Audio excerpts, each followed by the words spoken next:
I believe that this nation should commit itself to achieving the goal before this decade is out of landing a man on the moon and returning him safely to the Earth. He challenged the National Aeronautics and Space Administration to carry American leadership in aviation to new heights. 7 men were first to face these unknown limits, but each mission's fear ended in new hope and new heroes. Man walked on the moon in less than a decade, and the world cheered. The lunar samples opened Earth's history. The Spirit opened our hearts. America's space program was really the world's space program, sharing technologies, inviting teamwork, and exploring further into man's existence. Medicine, science, engineering, weather tracking, the gains America has made in space save lives throughout the world.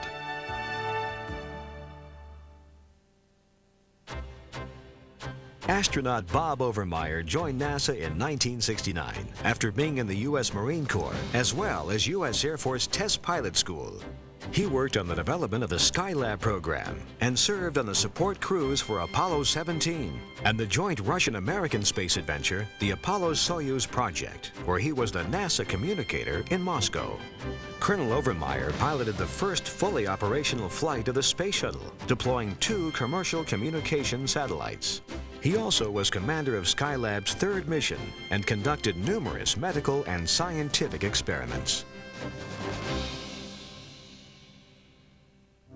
Hi, I'm Space Shuttle astronaut Bob Overmyer. For more than 30 years, America's space program had been reaching new heights, from Mercury's first man in space to Apollo's first man on the moon. The next critical phase was determining an economical means of repeated space flights, capable of carrying commercial and scientific payloads. And so, the Space Shuttle was born. The film you're about to see is a story of the first 4 flights of the NASA Space Shuttle, the Orbital Flight Test Program. It was a series of flights designed to test the world's first reusable spacecraft. Watch President Reagan address the crowd at Edwards Air Force Base on July 4th, 1982, celebrating the completion of Space Shuttle flight testing, an appropriate date to celebrate our newfound freedom in space. As the Space Shuttle Columbia lands with the grace of a glider, you'll witness one of America's proudest moments, but you'll also see it wasn't all glory. The painstaking testing of engines, thermal protection tiles, and other sensitive pieces of equipment took years. Finally, it all came together in April of 1981 with the first test flight of Columbia. Every flight of the flight test series is an anxious journey for everyone, from engineers to the astronauts. All of the training and testing served to prepare not only the spacecraft and the astronauts, but just as important, it prepares the ground controllers for the missions that are opening new frontiers.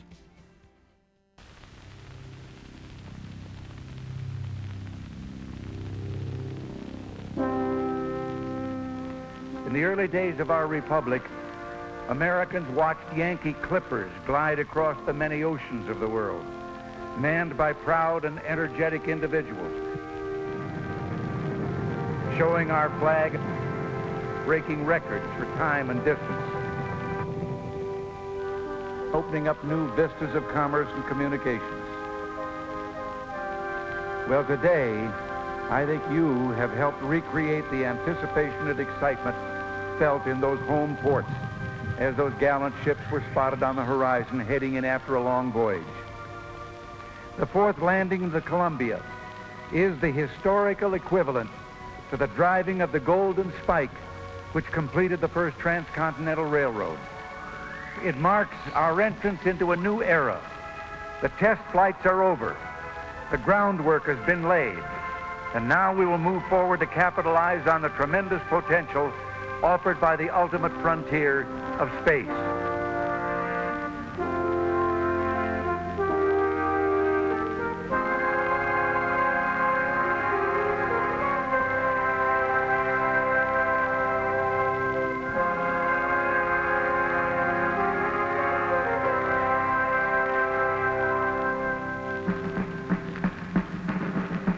When thousands of civilians began pouring onto a military base, located on a desert, in the middle of summer, early on a Sunday morning, one could sense the day's events were going to be special.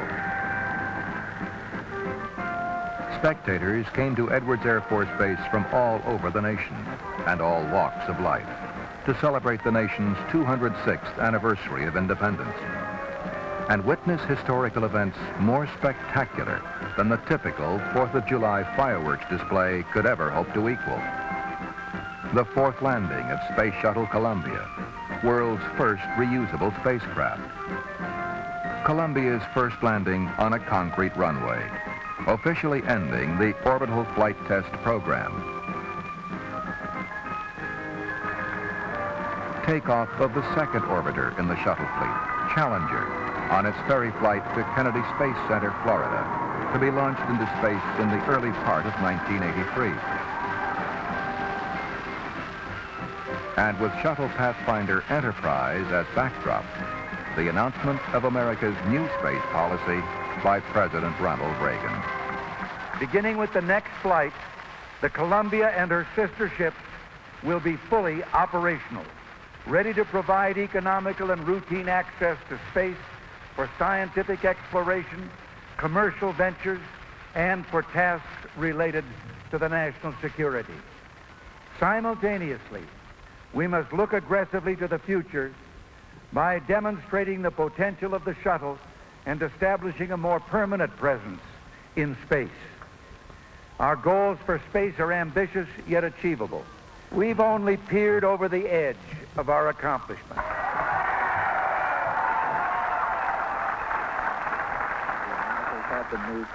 Surely, our accomplishments began with Columbia's first launch in April 1981. Engine starts. We have main engine starts.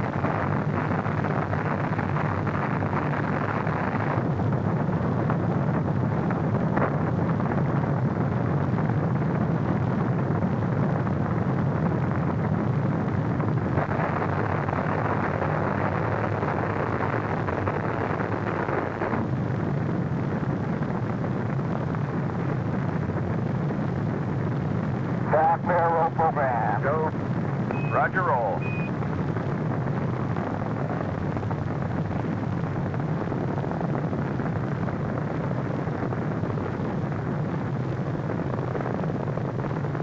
Roll program complete. Roger, roll complete.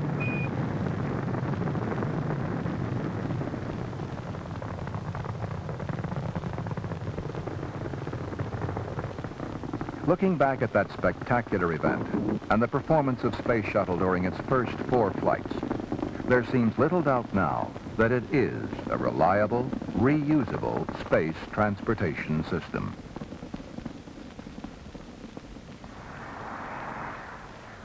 When Columbia first arrived at Kennedy Space Center in March of 1979, there was some skepticism. 2 factors were leading to major delays in the launch schedule. The quest to advance the state-of-the-art in space technology, particularly in engine design and thermal protection, plus budgetary limitations imposed on development and testing of shuttle systems. With 2/3 of Shuttle's tiles already on the vehicle, it was discovered that the bond was not strong enough to keep the tiles from falling off during high-stress phases of flight. The fix, called densification, required that most of the tiles be taken off, coated with a material to increase the bonding strength, then reapplied to the vehicle. The process took over 1 year to complete, but it worked. During the orbital flight test program, only undensified tiles showed weakness along their attach points on non-critical areas of the vehicle. Shuttle's main engines achieved the state-of-the-art in rocket engine technology. But as with any research and development program, confidence in the design came only after years of testing, learning, and some mistakes.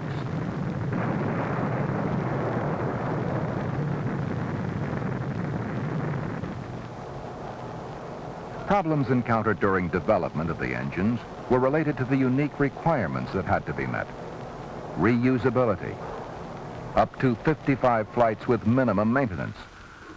ability to throttle down to 65%. Lightweight, yet the capability to withstand extremely high chamber pressure. Pressure needed to generate the thrust for liftoff.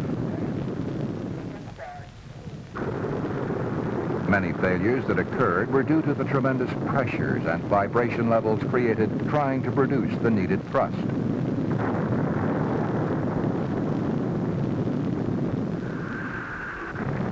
But one by one, the problems were solved.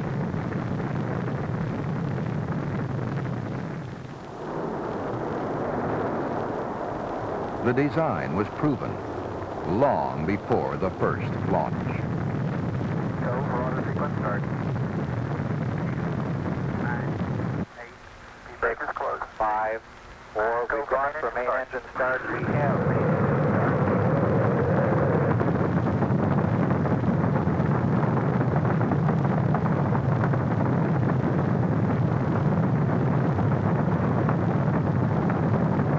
Columbia was launched. Again. And again.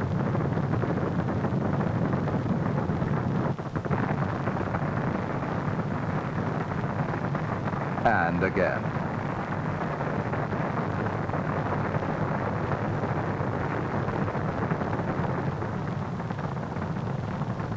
Four times within 15 months, traveling over 8 million miles during the first 4 flights.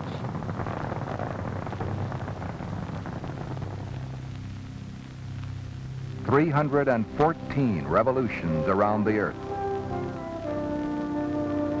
19 days on orbit." But beyond the statistics, a far more important goal was achieved with completion of the orbital flight test program. The foundation for our future was built, step by step, mission by mission. The goal of STS-1 was, quite simply, to get up and get down safely. Columbia, Houston, you guys did so good, we're going to let you stay up there for a couple of days. Your goal for on orbit. When astronauts John Young and Robert Crippen heard that announcement, they knew the mission was at least half a success. When returning from space, friction created by entering Earth's atmosphere blocks communication between mission control and the astronauts for 15 to 20 minutes. But it is also precisely during that time that temperatures on the vehicle surface reach their peak and shuttle structure undergoes its most stringent test. On Columbia's first flight, no one could predict exactly how shuttle would perform during that phase. Hello there, Houston, Columbia's here. Hello, Columbia, Houston's here. How do you read? Land clear, and we're doing Mach 10.3. With voice contact reestablished, spacecraft and crew had safely passed through the most critical phase of entry. Landing was the final test. Right on right slope. Flown as a glider, Columbia landed without power on the first and only attempt. You're coming. You're down. 50 feet. 40. 30, 20, 10, 5, 3, 2, 1, touchdown. There's gear, 10 feet. 5, 4, 3, touchdown. Houston, Columbia's on the roll now. Welcome home, Columbia. Beautiful, beautiful.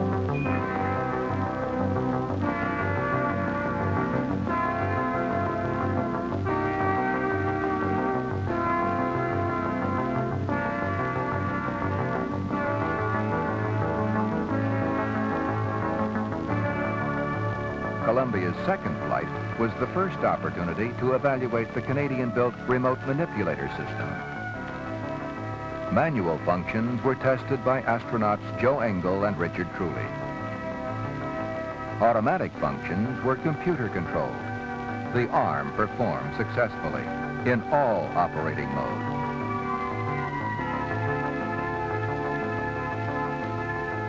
Preliminary thermal tests of the vehicle were also begun on Flight 2. One thermal attitude resulted in the payload bay being pointed toward Earth for extended periods of time. During those periods, a package of 5 Earth viewing instruments, designated OSTA-1, was activated. The package, composed of low-cost commercial-grade sensors previously flown only on aircraft, and instruments flown on individual satellites or past manned missions, collected the first Earth resource data using Shuttle.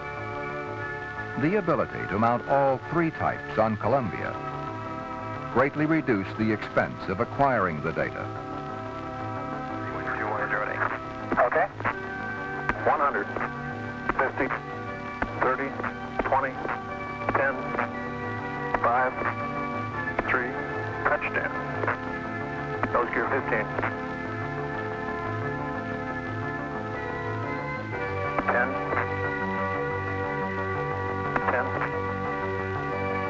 5, 3, touchdown. Welcome home. Thank you, Chase.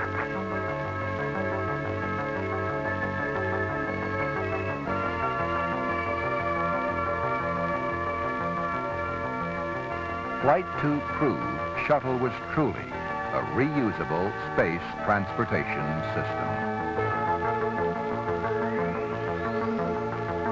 Third flight of Columbia was primarily a thermal test of the vehicle, exposing it to the most extreme temperature differentials it could encounter on orbit during upcoming operational flights. No facility on Earth could simulate the same heating conditions Columbia would experience in the vacuum of space, where temperatures could vary greatly from one end of the orbiter to the other, depending on its orientation to the sun. The thermal tests determined precisely what effect different attitudes had on shuttle structure. The vehicle suffered no adverse effects. Evaluation of the remote manipulator system continued on Flight 3. Astronauts Jack Lousma and Gordon Fullerton tested the system's payload handling capability. First order of business was unberthing.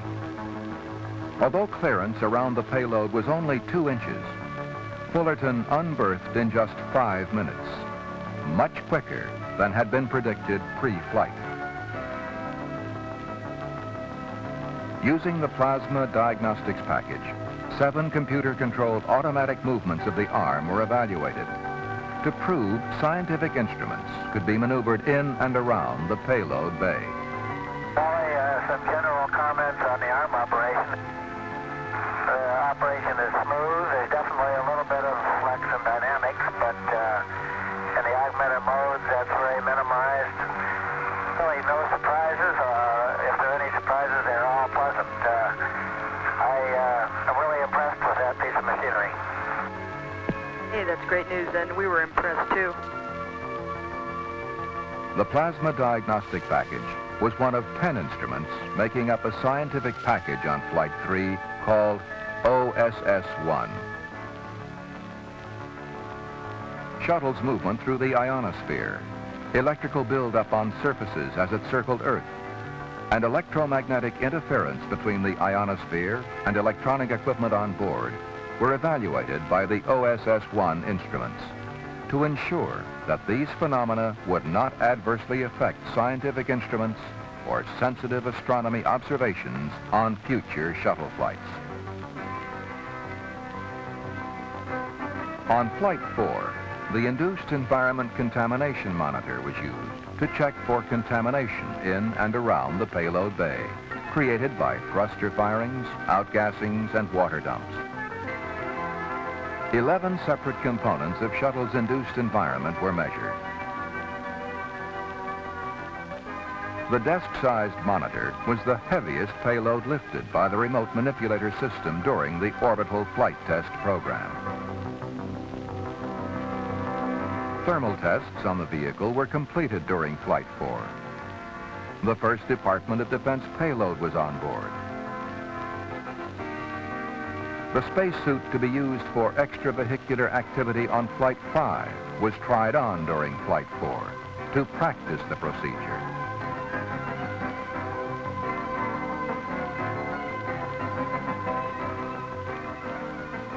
And astronauts T.K. Mattingly and Henry Hartsfield conducted a thorough evaluation of on-orbit procedures for the upcoming operational era of spaceflight, when Columbia will launch into Earth orbit on a routine basis. An ongoing task on all 4 missions of the flight test program was to evaluate living conditions on board shuttle.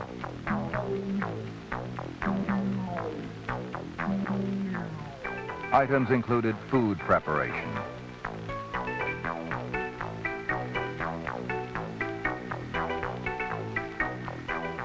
use of a food warmer,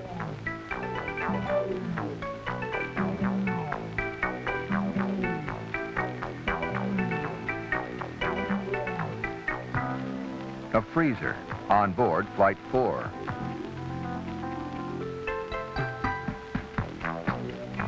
and eating in weightlessness.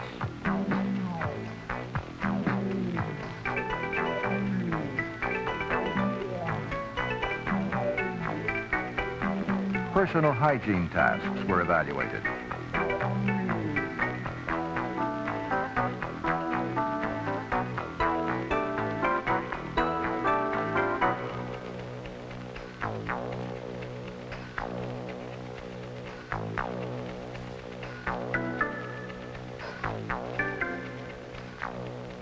As were sleeping conditions,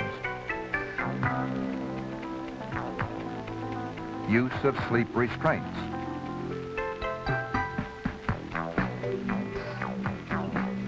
and a sleeping bag. Astronauts also evaluated the effects of exercise in zero-G.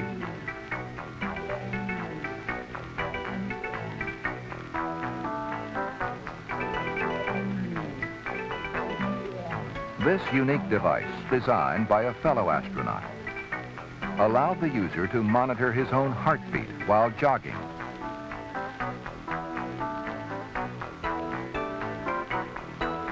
Alternate methods of anchoring oneself in weightlessness were also appraised.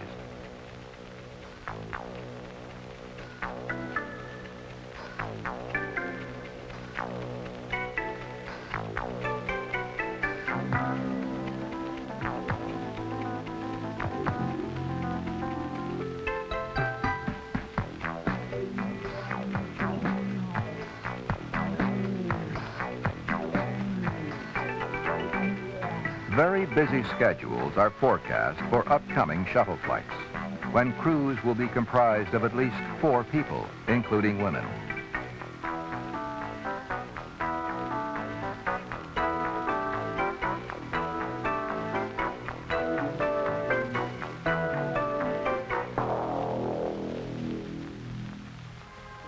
Procedures on the ground are being streamlined for the operational era. Processing time was cut in half during the orbital flight test program. Presently, it takes approximately 13 weeks to prepare the space transportation system for launch. It is projected that by the mid-'80s, there will be 2 shuttle launches per month. The number of people in mission control is gradually being reduced. Some positions have been eliminated. Others have been consolidated, which represents a clear indication of confidence in Columbia's systems. While this monitoring is being streamlined, payload monitoring is increasing. A new area called the Payload Operations Control Center was activated during the orbital flight test program to give mission controllers, payload managers, and commercial users the opportunity to develop monitoring and data acquisition procedures for upcoming flights. Experiments in life sciences were carried on board Columbia during the orbital flight test program. A preliminary study of lignin growth in zero-G was conducted. Lignin is an indigestible, skeletal substance which promotes strength and upward growth in woody plants. It is hoped that in the absence of gravity, woody plants might not need to produce as much lignin, and instead will produce more digestible nutrients, such as carbohydrates and proteins.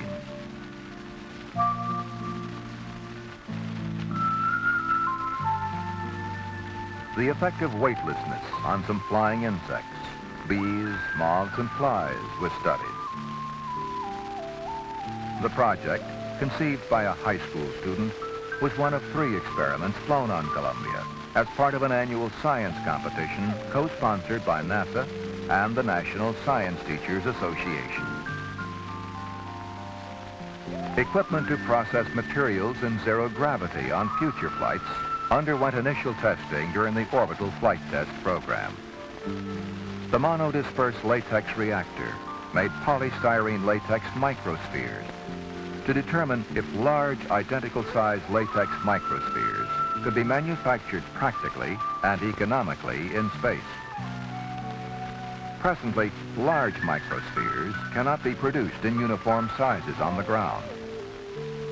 Yet medical and industrial applications have already been found in cancer research and treatment, glaucoma research, and for calibration standards in medical and scientific equipment. The continuous flow electrophoresis system, built by McDonnell Douglas Corporation, is a prototype of a production unit to purify material for the treatment of disease. The process separates substances according to their electrical charge. Hopefully, yields from the production unit will be high enough to make the product available to a mass market in the future.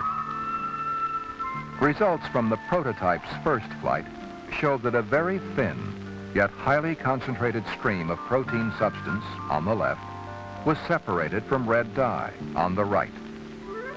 The thin protein stream, only a portion of which is shown here, is actually over 43 inches long and is 300 to 400 times more concentrated than yields obtained from the same process on Earth.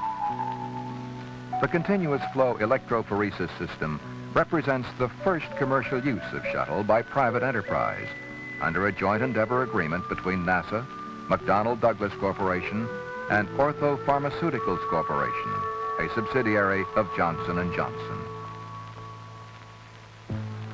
A unique opportunity to put small, self-contained payloads aboard shuttle on a space-available basis at a very low cost exists in the Getaway Special program.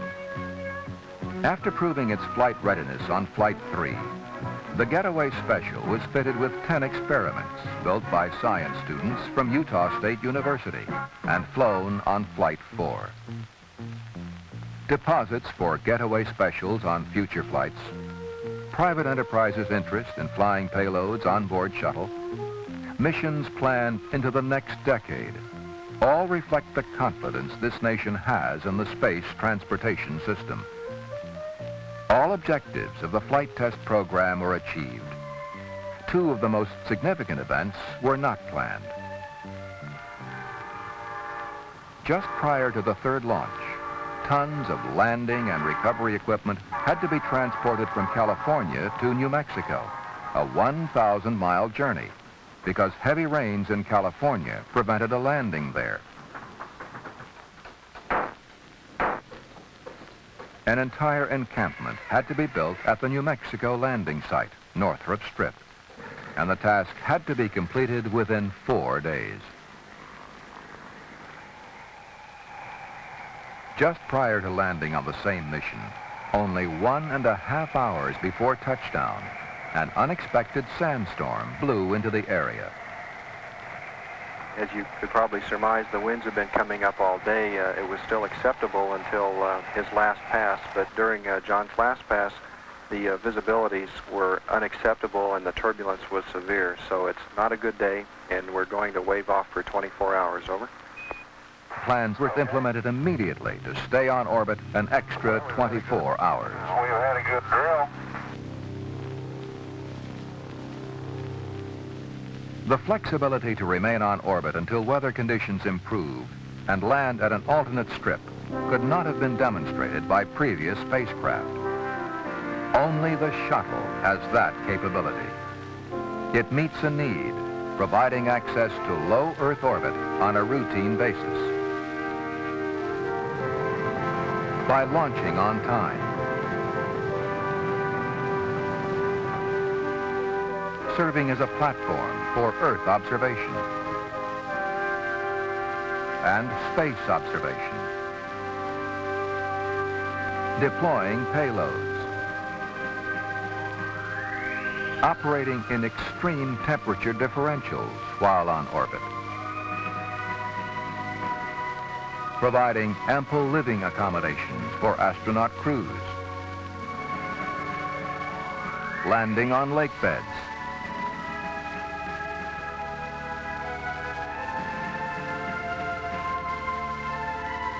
or concrete runways. As President Reagan said, the end of the orbital flight test program marks our entrance into a new era. The test flights are over. The groundwork has been laid. Now we will move forward to capitalize on the tremendous potential offered by the ultimate frontier of space.